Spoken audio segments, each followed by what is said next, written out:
Hi, I'm Tom Field, Vice President of Editorial with Information Security Media Group. I'm talking today about the anatomy of a DDoS attack. It's my pleasure to be speaking with Trey Guinn.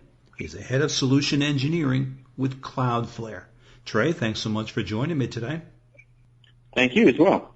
To start with, Trey, talk to me a little bit about DDoS and the types of attacks that you're seeing predominantly on organizations today.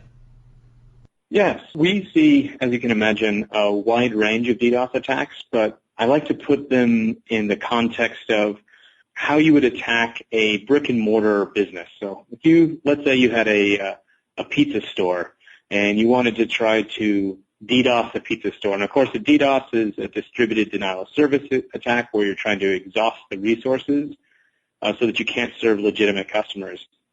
You can imagine that you could attack a pizza shop in two ways. One, you could order 500 fake pepperoni pizzas and cause them to run out of pepperoni, or you could just make thousands of phone calls and tie up their phone lines so that no legitimate visitors could actually call in. It works a similar way on the website with someone's website or web property. One way you try to attack them is to stop their ability to even accept network connections, and that's with volumetric attacks.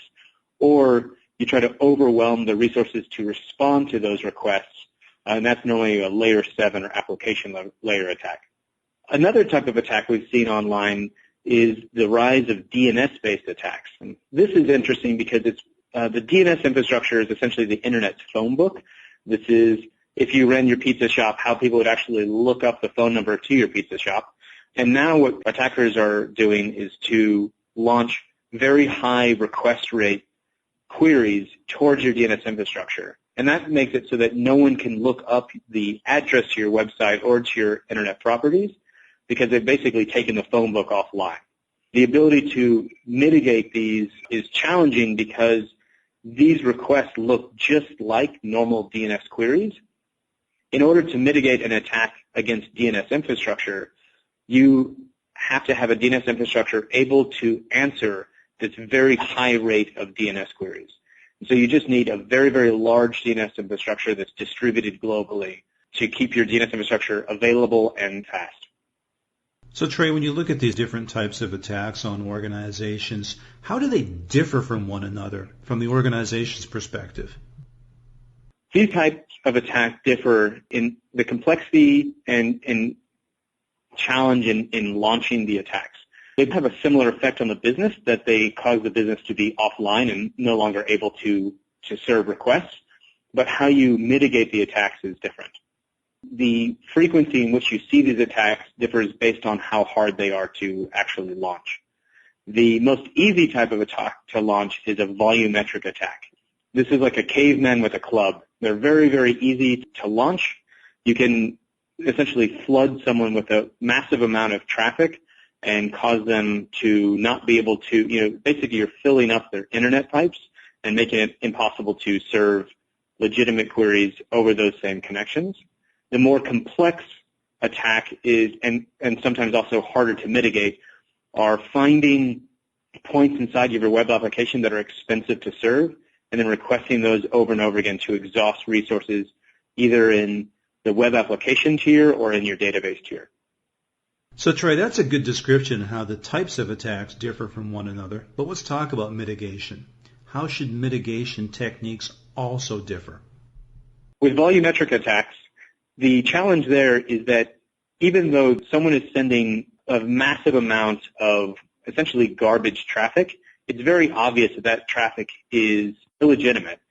But you have to accept it all in order to make that distinction. There's no way to absorb a volumetric attack without having very, very big pipes. And this is something that's not possible to do in a single location, sort of with on-premise solutions. So when you start talking about 500 gigabits of traffic, you just can't absorb that in one location. So in that instance, you have to use a global network that is absorbing the attack in many locations so that where an attack is trying to attack from lots of locations and concentrate in one point, we're load balancing attacks across a large network. So that's how you have to deal with volumetric attacks. Application attacks require sort of application intelligence, where you now are looking at all of the requests. These are harder for the attackers to launch because they have to be more tuned to your specific application, and they're more expensive for the attacker to launch. But this is the more motivated attacker will attack at the application, and then you need to be able to identify at an application level what kind of requests are being made, are they legitimate, and even who are making these requests. Are they making requests from IPs that are trusted or untrusted, and having a strong understanding of, can I trust this request and should I slow it down or deprioritize it? One of the big topics when you speak with any security leader today is extortion. Tell me what you're seeing for ransom-based DDoS attacks, and how are they typically launched against organizations? Well, the folks that are doing ransom-based attacks will use volumetric and application-level attacks as when and if they actually do the attack. The interesting thing we've found is that there are a lot more attackers sending out ransom notes than those actually doing attacks. It's even to the point where the common way to do this is to claim to be someone who's famous in the news, say, I'm going to attack unless you pay me X number of Bitcoins, and then they send you an address to send Bitcoins to. Now, clearly, no one should ever pay for a ransom-based attack. It's a terrible idea because it will not stop the attack from coming. But in addition to that, we have seen many of these ransom notes that go out, and it's clear based on how they accept payment that they have no way to determine who has actually paid the ransom.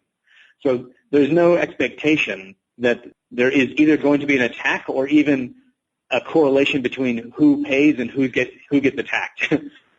It's actually technically impossible for them to do this on most of these ransoms. So it's just a quick and easy way for someone to send an email and hope you will pay them up anyways. Well, you're very clear about this. Don't pay the ransom. If organizations don't pay, how then should they respond to ransom-based DDoS attacks? Well, they should report the ransom-based DDoS attacks to local law enforcement. The FBI has a hotline for this as well. So just to report it and let them know that it is occurring. But I would say that the primary way you want to react is to make sure that you have a posture that you are able to absorb and to deal with DDoS attacks, because ransom-based or not, they are just the nature of doing business on the Internet today. Trey, there are lots of players in the DDoS mitigation space, as you know. So talk to me about how CloudFlare distinguishes itself in this space, and tell me about the results you've delivered to your customers. So one of the things that differs in how CloudFlare offers DDoS mitigation is that we are an always-on service. We wanted to make sure that we're able to immediately, in real time, deal with DDoS attacks. And because we're an always-on service, we have to make sure that we are not making the experience any slower for our customers. So we have to actually deliver performance advantages in addition to DDoS mitigation. The traditional approach are what are called sort of BGP scrubbing solutions, and those are on-demand services. And while they work when they're turned on, the fundamental problem we see with those is that what you have to do is you have to get attacked, then you have to detect that attack. You have to decide that there's not some problem in your infrastructure, that really the reason you've just gone down is because there's an attack. Then you get a hold of that provider and then flip on the service. So you have this gap where you're basically guaranteeing downtime when an attack happens between that and when the on-demand service comes to play.